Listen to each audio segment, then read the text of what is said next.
Welcome to More Than Legal, the show where we go behind the scenes to uncover the fine print of power, purpose, and profit. I'm your host, attorney Danielle Laughlin. After almost 2 decades in the trenches of courtrooms and boardrooms, I have learned that every move leaves a mark and every deal tells a story.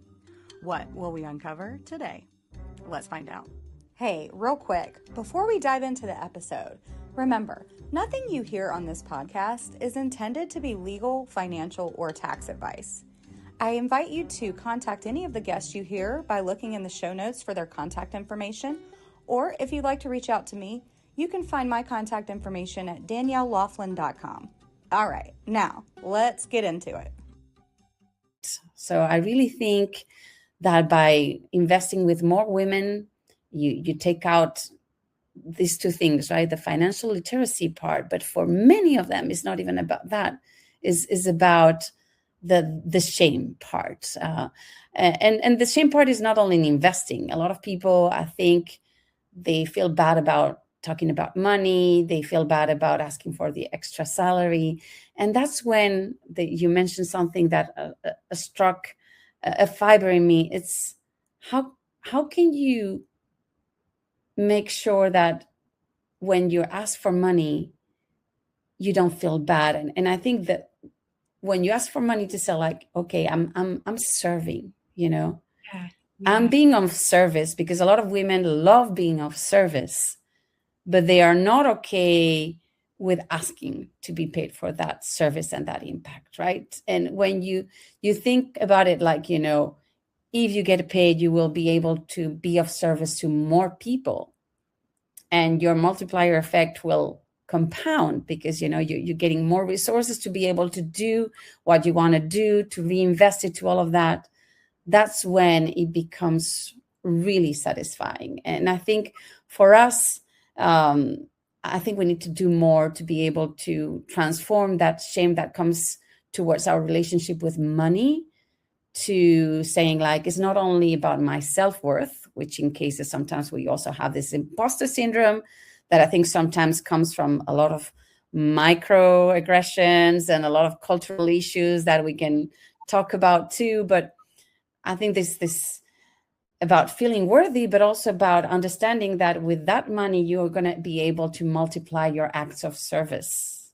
Yes. Absolutely. And I see this with the female entrepreneurs that come here.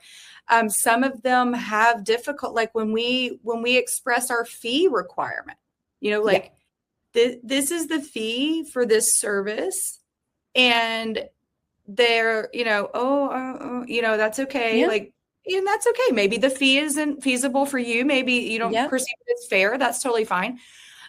What I've noticed in those conversations, though, is when I try to engage that discussion and say, you've got $1 million business, a $5 million business. I understand writing a check for $10,000, $20,000. Like, that's not easy to just be like writing that check.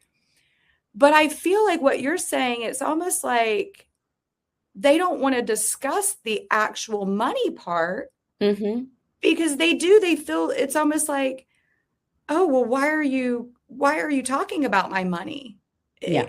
And it's like, I want to help you make more money. Like, it's okay that you have that money.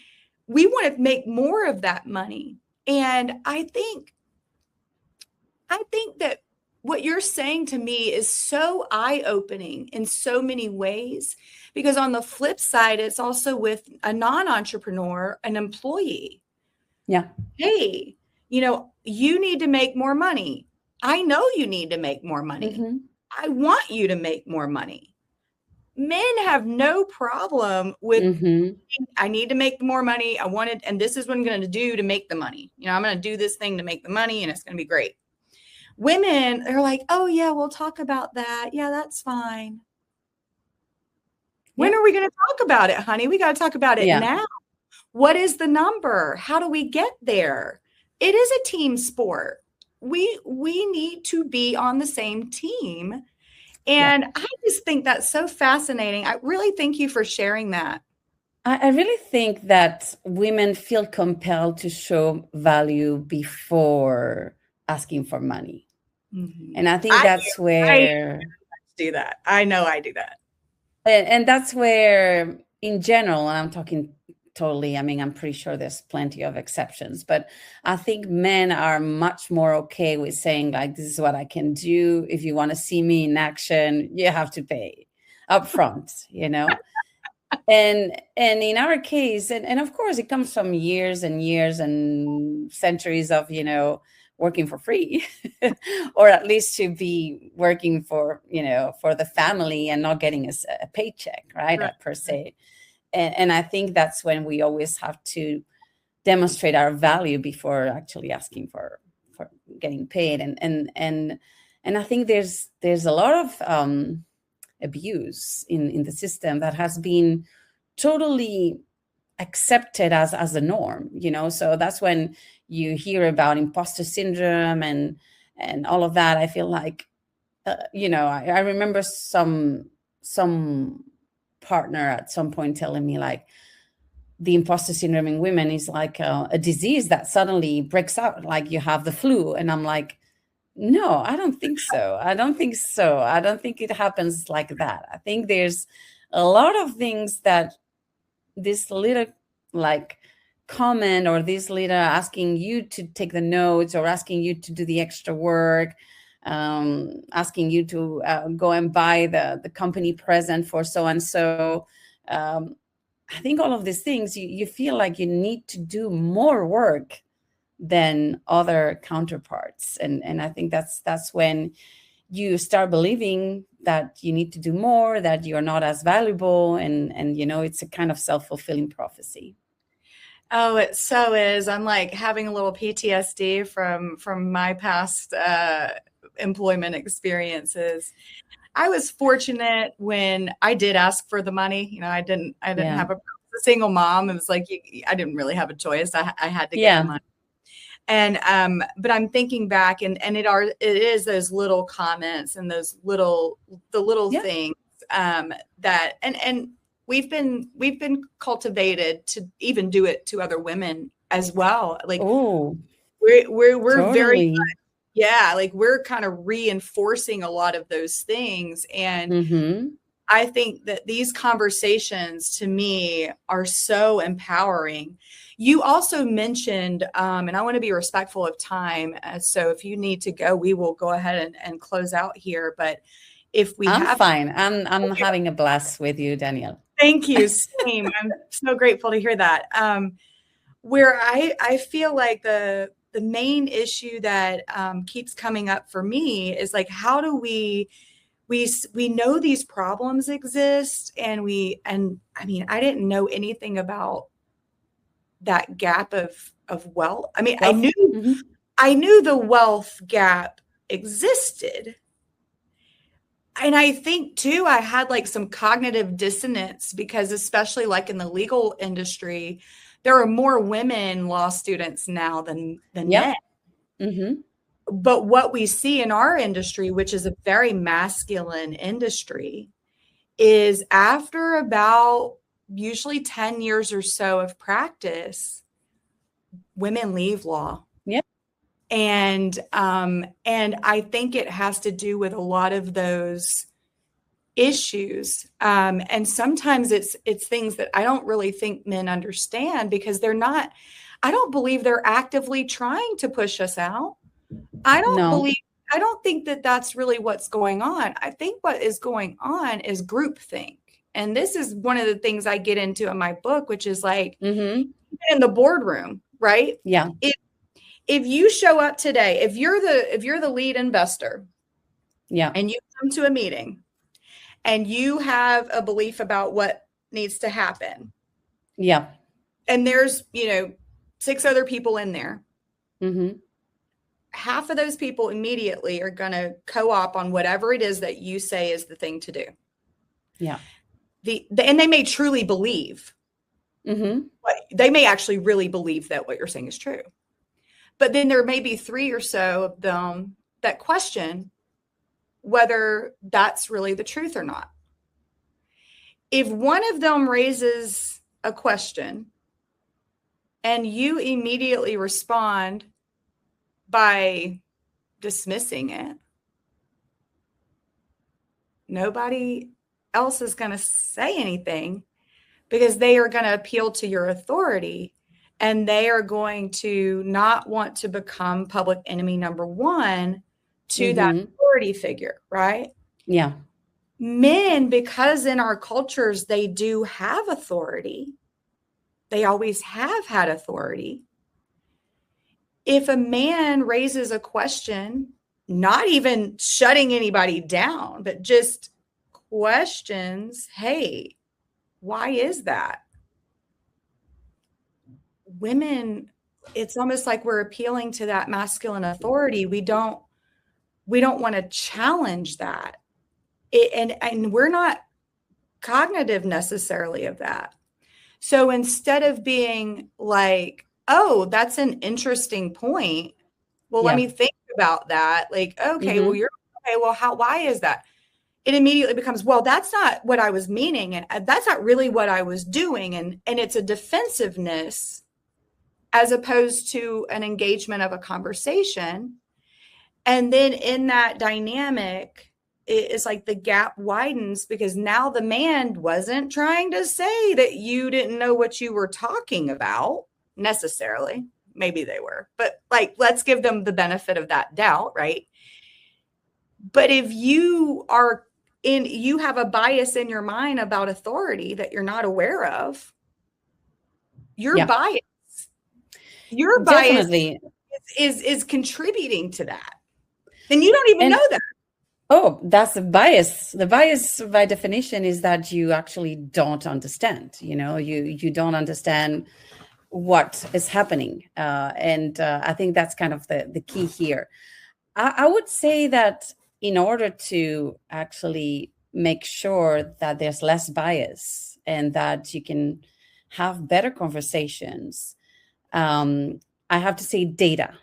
And actually, there's a chapter of a book that I have created, and I really think that when I talk to and I coach a lot of my female entrepreneurs or my diverse entrepreneurs into pitching, they need to be aware of that bias. When women pitch, they're not going to be considered. There's a bias that has been studied by Harvard Business School and others. That is true. When women pitch and you compare it to male that might pitch exactly the same business, you can do the same pitch.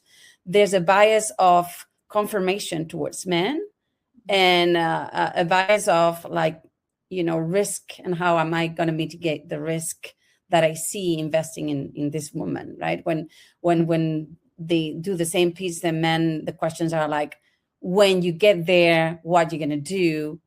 The same question towards a woman pitching the same business would be, what would happen if you don't get there, right? So you're already assuming that the male is going to deliver, and that is the bias. And you are always questioning whether the female counterpart that does the same pitching is going to be able to actually deliver.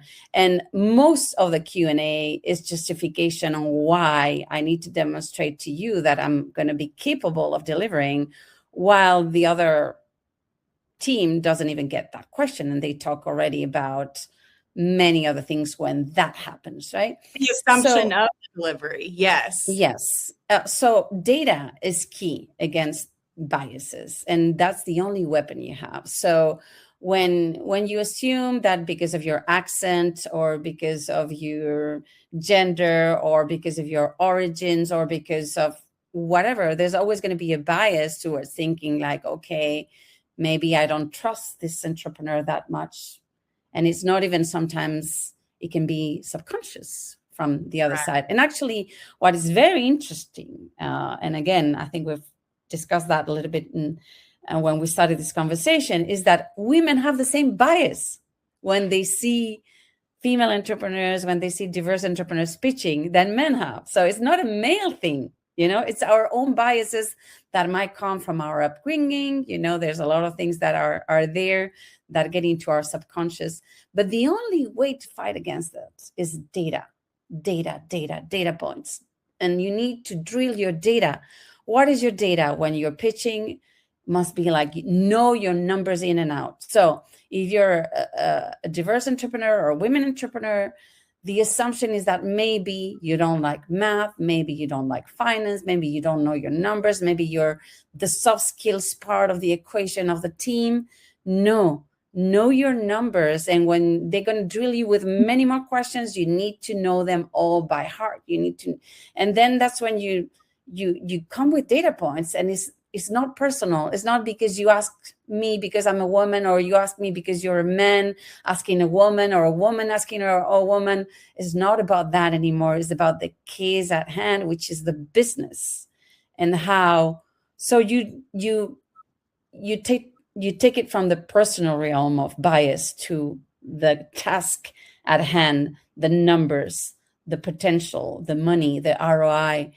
So that is a different language, right? Very much. Very different language. I don't want to leave our conversation without also bringing up Sarah Tamiller-son, who was the catalyst for us actually. Yes. And I had her on the show. Yes, I saw that. Yeah. Yes. And I spent some time with her at the retreat that we did a few months back. Yeah. And that was a bunch of investors and entrepreneurs coming together in a very great place, doing very great things. She's amazing. I absolutely adore her. I believe, first and foremost, if I recall, you were her first check. Well, we were able to get her her first check. Help her get the first check. Yeah. Okay. And then she's done a great job, and they have a wonderful product, which is a clean tech product.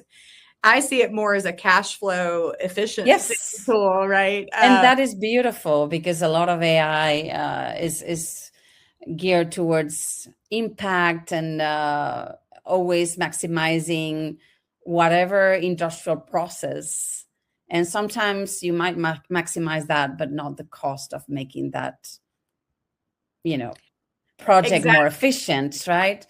And if making a project much more efficient is very costly, there might be a way to make it more efficient also in a cash flow kind of basis. Yeah, I love it. That. Yeah, it's so good. And I think too, Sarah is a person that understands, I think, naturally a lot of what you have mentioned here today. Mm-hmm. Yeah. And she really does step into that data, because she's obviously brilliant and is an engineer. But I think it's important in the STEM space that we empower women that are coming in from those hard sciences that really are using more what I consider the left brain. They don't necessarily have the soft skills that people expect from women. And it's wonderful, because when you see it in action, you realize how powerful it is to have a woman that is in control. Not that they don't have some issues with imposter syndrome sometimes. I think. Oh, we still do. We still do. But just seeing, someone step into that. So I just wanted to bring that up, because I'm sure that there are many other Sarahs that you have been able to help and mentor. And so I just want to say thank you for being brave in a world. VC it's exciting, but it's cutthroat, because the numbers do matter, and no one wants to lose. I mean, so I just want to say thank you on behalf of all of the women out there, whether they're entrepreneurs, whether they're investors, whether they're a little bit of both. What many of us are doing that now. It's women like you who have been brave to stand up and take risks where others might not. And so it truly is just you are a warrior, I think. And that's not but you're in your actions. I really believe that, sometimes when you say warrior, there is a war, right? That's the name where it comes from. And I want to I really believe that you don't convince anybody by fighting a war, Sure, and sure. and that you convince people by being on the same page. So I always welcome men as our allies, and I think I really see a difference with men who have daughters, for example, and how empowering, how much understanding they are, how much more they listen, and they're trying to bring more women into industries or areas where there might not be as many, because it's important for their kids to have this inspirational capital. And one of the things I want to make sure we do is, at Portfolia, for example, we are not only a lot of women, we have a lot of couples, we have a lot of father-daughter teams, we still have a lot of male LPs that are loving working with us. So it's about being inclusive. It's not about saying, oh, now it's the power of... I think that some men, when you think about, or you say like, oh, we need more women in VC, or we need to invest more in women, they feel uncomfortable. They feel like, oh, you're blaming me somehow in my masculinity because I'm allowing this to happen and I don't even know why, and I don't even know how to fix it, and all of these things, right? So I think it's more about not finger pointing, and in general, about anything, and saying like, how can we work together, and how can we go past our biases and try to work together. And for me, pretty soon, if not in the next few years, there's going to be more assets managed by women than men. We're going to get to parity, and that is so important, because what I'm trying to demystify here is that anybody, no matter what their level of education, of salary, of financial literacy, can make an impact by investing early stage. Because at the end of the day, it's not only a financial decision, it's also an impact decision. And women need to understand that investing might be a much more impactful decision than just donating to charity, because when you invest, you create a multiplier effect, right? The company grows, it creates more impact, it creates more jobs, all of that. So it's not only the money you donate, it's the money that helps create more money. And I think in what we're trying to do in Portfolia and some other my initiatives is empowering these women and diverse investors to say, like, if you want to see certain products in the market, you might have to invest in them, because other people are not motivated to see them in the market, even though it might be a good business case to have them in the market. In many cases, if you don't feel the pain, right, of not having that product in the market, you might not be as motivated to having them in the market. So what I like about this kind of initiatives like Portfolia is finally women are taking matters into their own hands and investing in the things they want to see in the world. Yes. And you don't need to be Elon for that. That's true. You don't need to wait till you're a billionaire. You don't need to wait till you have your first million. You can do it now. Absolutely. You can do it now. And you clarified, you went back to the language, as you said, warrior implies a war, and we're not at war. And I think that, and that's important. And so thank you for kind of bringing that up and pointing that out, because we're used to using words like that to empower ourselves as women, that we're on this fight of equality and that we want to be on the same playing field. But again, you're exactly right. We are not here to displace men. We need men. We need them. And especially the ones that want us to also be in the ring with them. And so we don't want to alienate those men. Definitely. Again, this is the same thing as oil and gas and sustainability. Everything that is never us versus them. It's about growing the pie bigger. If women incorporate more to the job market, to the wealth that can be generated in the economy is going to work a lot better, and our numbers are going to grow, and everybody's going to be much more abundant. And that's get out of the lack mentality of the zero-sum game and help everybody, be lifted by this rising tide. Absolutely. Well, this has been quite the pleasure. Thank you so much for taking time. Thank you so much for having me, Danielle. Yes, thank you. Enjoy the rest of your summer. Yeah. Hopefully we'll Thank see you you. in September. We We'll will get some info, and we want to activate you and get you into doing the things that you do best. So we look forward to that and your network out there. Everybody listening, Juliana is going to give you her contact and how best to find her. As she mentioned, there are many things that she's doing. I'm not sure how she's getting it all done, but she is. By not being a perfectionist. That's yes. why I'm very good at it. Being a generalist, not being a perfectionist, letting a few balls drop, and being okay with it. That's being awesome. Gracious. Yes. Yes, we absolutely need more, Juliana. So thank you. How can people get in touch with you? Where do you want them to go to learn about what you're most passionate about right now? Sure. I'm always very active on LinkedIn. That's where I put my news about all the initiatives, the what's hot, and I'm very much connected there. Otherwise, Juliana.Garaizar@Portfolia.com, Greenbackers.com. You can reach me out there, but I'm also pretty. I reply a lot through LinkedIn. If you don't remember my email address. Awesome. Great. We'll link all of that in the show notes for all of you, especially ladies out there. If you want to learn about investing, if you want to know what it's about, I took the leap this year, and I had been sitting on the fence.